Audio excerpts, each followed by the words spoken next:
Celebramos el domingo 22 de ese tiempo ordinario y escuchamos en la primera lectura tomada del libro del profeta Jeremías, la suerte del profeta, ¿no? ¿Quién es el profeta? El profeta no es el que anuncia el futuro o el que anuncia o predice una calamidad. El profeta es el que anuncia el reino de Dios y denuncia todo aquello que vaya en contra del reino de Dios. Pero desde luego, ¿no? Dice el refrán, la verdad no peca, pero sí incomoda, ¿no? Cuando alguien vive en la verdad, pues incomoda a aquel que vive en la mentira, ¿no? Le cae mal a aquel que vive en la falsedad, ¿no? Entonces, la suerte del profeta, pues no es una suerte que digamos buena, ¿no? No le va muy bien, al contrario, le va muy mal, ¿no? Y nosotros como nuevos profetas, por el sacramento del bautismo, también estamos llamados a anunciar la verdad, ¿no? Esa verdad que va a incomodar a muchos. Tal vez en nuestro trabajo le va a incomodar la verdad, ¿no? Tal vez en nuestra sociedad le va a incomodar la verdad. Tal vez en nuestra vida familiar le va a incomodar la verdad a otras personas, ¿no? Y muchas veces nos callamos en nuestro ser de profeta porque tenemos miedo, ¿no? Miedo al rechazo, miedo a la burla, miedo al qué dirán. Por eso prefiero mejor no decir nada, no meterme con nada, pero no vivir nuestro ser de profeta que hemos adquirido en el bautismo. Por eso, en la segunda lectura, San Pablo nos dice, ¿no? No se dejen transformar por los criterios de este mundo. Tal vez el mundo nos dice, mira, tú roba, ¿no? Porque el que no tranza no avanza, ¿no? Tal vez el mundo te dice, mira, tú vive en el adulterio, ¿no? Tú experimenta, tú disfruta, ¿no? La vida solamente es una, ¿no? Ya cuando te mueras, pues ya no vas a disfrutar, ¿no? No nos dejemos, dice San Pablo, no nos dejemos transformar por esos criterios, ¿no?, del mundo. Más bien dice, sino dejen que una nueva manera de pensar los transforme interiormente, es decir, el Evangelio, es decir, la verdad, lo que tiene que guiar, lo que tiene que regir nuestra vida, no esos pensamientos modernos que más allá de vivir la vida nos llevan a desgastar o a atentar contra nuestra vida, atentar contra nuestra salud, atentar contra nuestra dignidad. Por eso, la tercera lectura, el Evangelio, es la continuación de lo que escuchábamos hace 8 días, ¿no? La profesión de Pedro, ¿no? La confesión de Pedro más bien.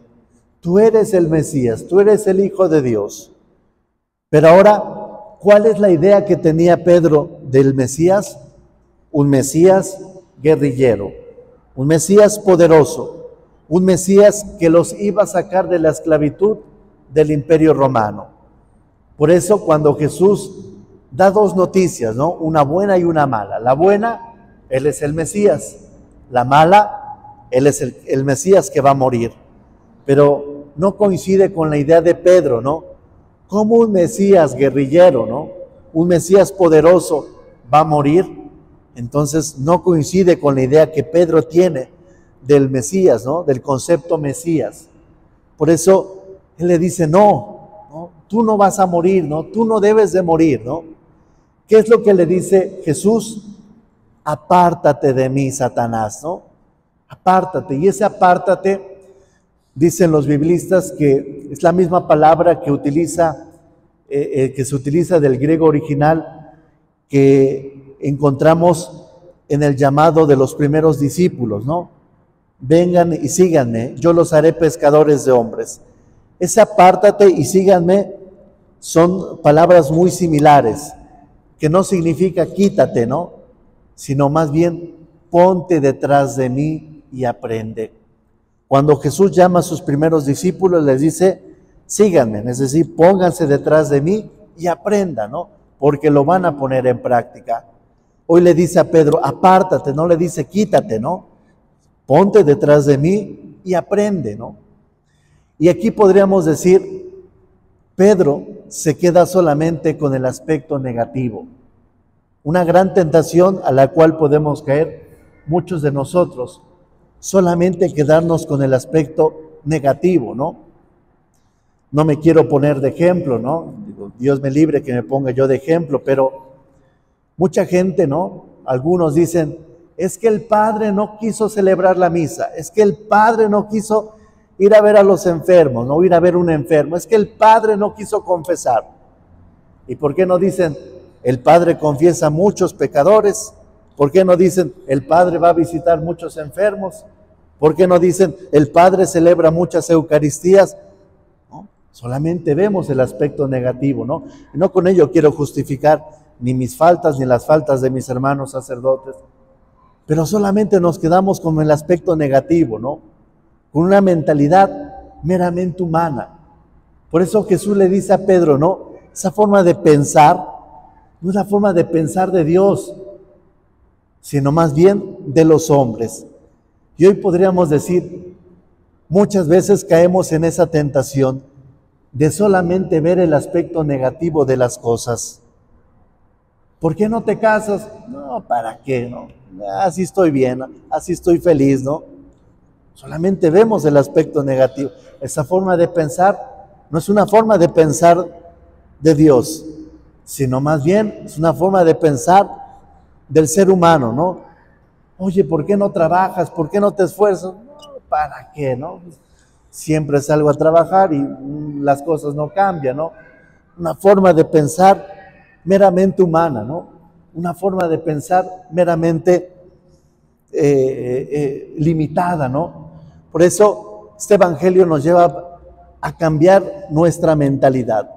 Si queremos que las cosas cambien, tenemos que cambiar nuestra mentalidad. Si nuestra mentalidad no cambia, difícilmente van a cambiar muchas cosas en nuestra familia, en nuestra iglesia, en nuestra sociedad, etc. Por eso dice Jesús, ¿no? El que quiera venir conmigo, que renuncie a sí mismo, que tome su cruz y que me siga. La cruz, muchos desafortunadamente lo traducen como problemas, ¿no? O como el esposo, como la esposa, ¿no? Ay, mijita, ay, mijito, te salió borracho el esposo, te salió media mala mujer, es la cruz que te tocó llevar, digamos, aguántate. No, la cruz no son las personas, la cruz es el compromiso, es el comprometernos. De hecho, la vida del cristiano tiene que ser un compromiso. Si nosotros nos ponemos a reflexionar sobre los 7 sacramentos, todos los sacramentos nos llevan a un compromiso. En relación a Dios, me comprometo con Dios, me comprometo a abrazar un estilo de vida y me comprometo con el prójimo.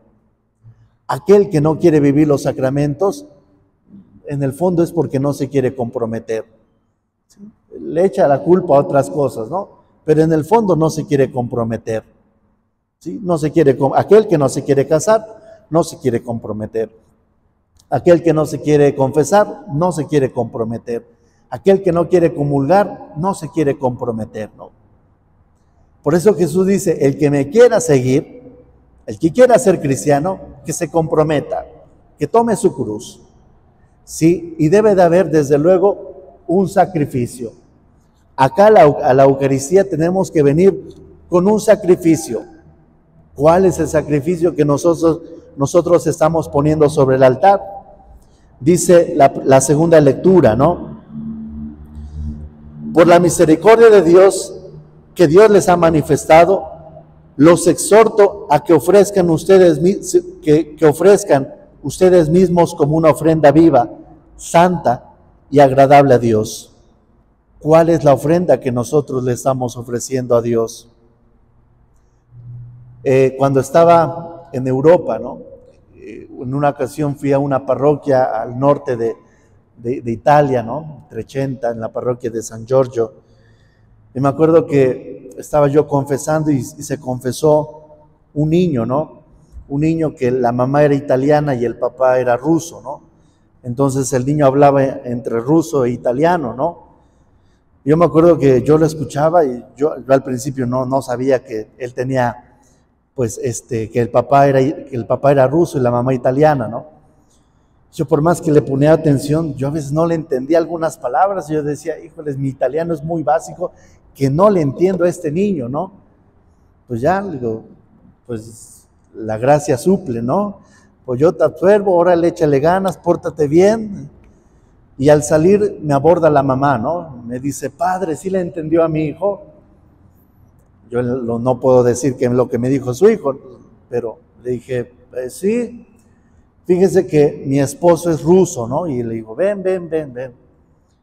Entonces estábamos hablando y yo les decía, no les preguntaba, ¿no? Bueno, ¿cómo se conocieron, no?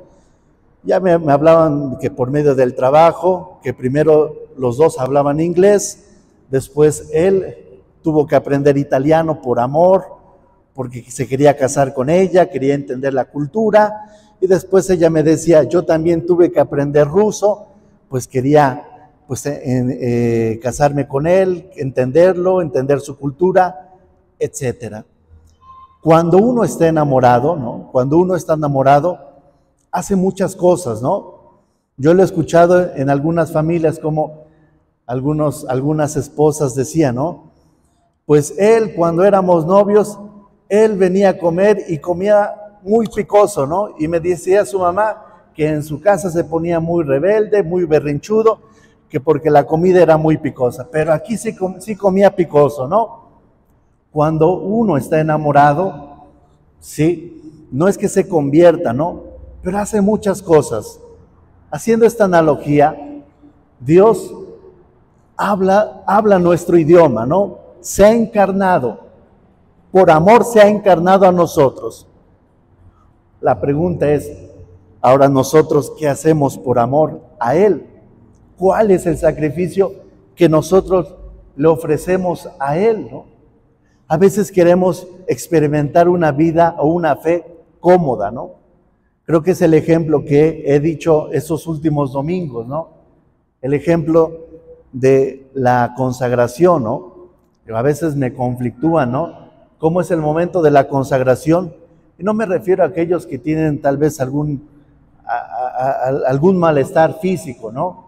Sino me refiero a aquellos que no se quieren arrodillar porque no se quieren arrodillar, ¿no? Porque yo digo, no se quieren ensuciar el pantalón, ¿no? Es el momento de la consagración y parados, ¿no? Algunos sentados, ¿no? Pero es el momento del Padre Nuestro y ya se extienden las manos, ¿no? Y a veces me conflictúan porque digo, ¿cómo? Al Dios que está aquí presente, no lo quisiste adorar, no te quisiste arrodillar, pero es el mismo Dios que tú hasta le estás abriendo las manos.